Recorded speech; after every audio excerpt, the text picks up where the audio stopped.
नेपाल को नेपाल क्यों कहा जाता है, इसकी एक दिलचस्प कहानी है।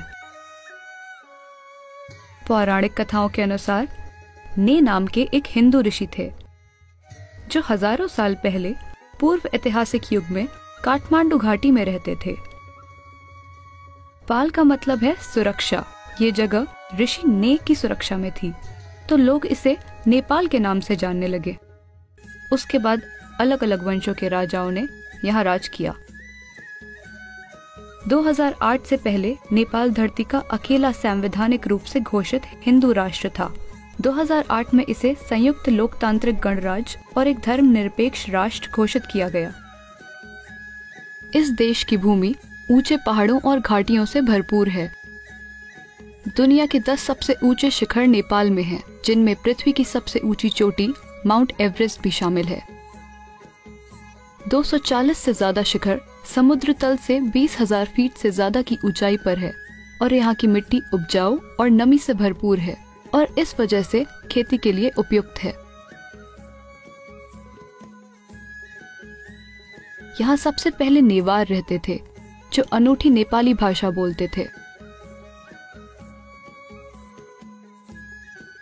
उन्होंने एक परिष्कृत शहरी सभ्यता का विकास किया जो हिमालय तलहटी की अन्य सभ्यताओं से बिल्कुल अलग थी। नेपाल की कला, शिल्पकला, वास्तुकला, साहित्य, संगीत, खेती और भोजन में उनका योगदान आज भी स्पष्ट रूप से देखा जा सकता है।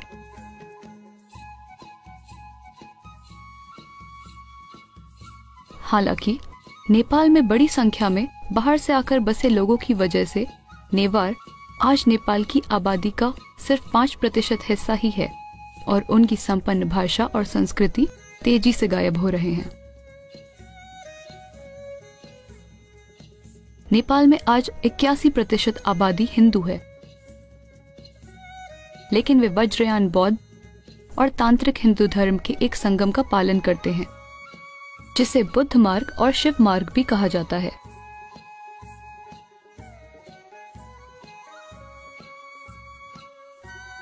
समय के साथ इन दोनों धर्मों के तत्वों को प्राचीन बौद्ध धर्म में मिला दिया गया, जिससे एक तीसरा अनूठा संगम तैयार हुआ जिसे तिब्बती बौद्ध धर्म कहा जाता है।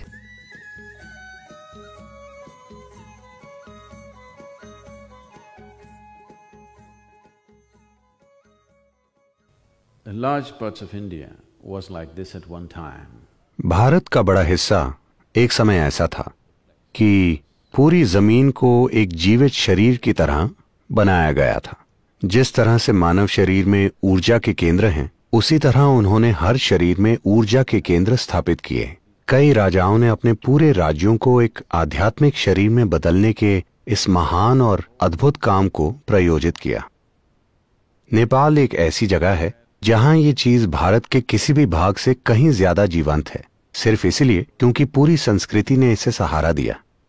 आज भी नेपाल की 98% आबादी के लिए मंदिर जाकर मुक्ति मांगना उनके मन में सबसे ऊंची चीज है। ये चीज भारत में बड़े पैमाने पर खो चुकी है। हाँ, मुक्ति सबसे ऊंची चीज नहीं है, अमेरिका जाना सबसे ऊंची चीज है।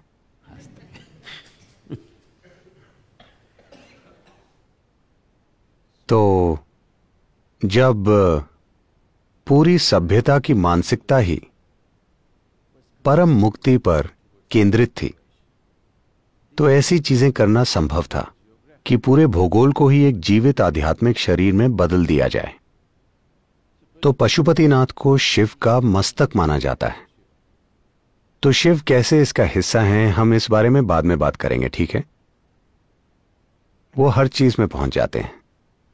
कैसे, क्यों, हम इस बारे में बाद में चर्चा करेंगे। तो पशुपतिनाथ को शिव का मस्तक माना जाता है और उनका शरीर फैलता है, एक शरीर दक्षिण की ओर और दूसरा पश्चिम की ओर, एक सिर और 2 शरीर। ये 2 शरीर तंत्र की 2 बुनियादी प्रणालियों के प्रतीक हैं। दक्षिणी शरीर दाएं हाथ का तंत्र है और पश्चिमी शरीर बाएं हाथ का तंत्र है। तंत्र से मेरा मतलब उस तंत्र से नहीं है जिसके बारे में आप आज सुन रहे हैं।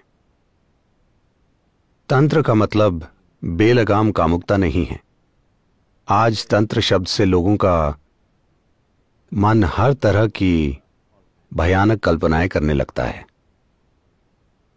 क्योंकि तंत्र के बारे में जो ज्यादातर जानकारी आपके पास है वो अमेरिकी तटों से टकराकर वापस आई है। भारत में भी अगर आप किसी किताबों की दुकान में जाएं तो आप पाएंगे कि वहां मौजूद तंत्र की ज्यादातर किताबें अमेरिकी लेखकों द्वारा लिखी गई हैं। मैं वैसे तंत्र की बात नहीं कर रहा। तंत्र का मतलब है तरीका या ज्ञान या तकनीक of being able to unmake life and make life again. जिसके द्वारा जीवन को अनिमृत किया जा सकता है और फिर से निमृत किया जा सकता है। आप में से जो लोग भारत से हैं, शायद आपने भारतीय कैलेंडर कला को देखते हुए कुछ समय बिताया होगा। आपने देखा होगा कि कभी कभी उसमें एक योगी दर्शाया जाता है या कभी कभी एक स्त्री दर्शाई जाती हैं जो अपना सिर काटकर अपने हाथों में लेकर घूम रहे होते हैं। क्या आपने ऐसा चित्र देखा है?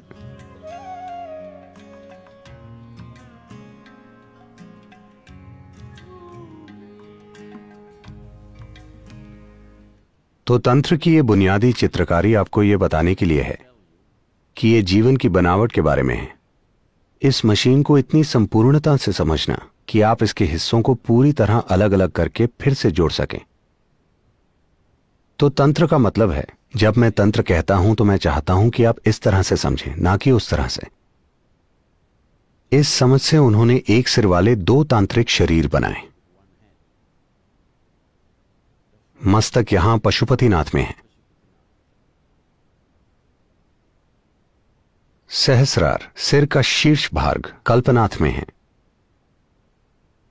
जो ऊपर है वो मुक्तिनाथ में है, जो परे है वो कैलाश है।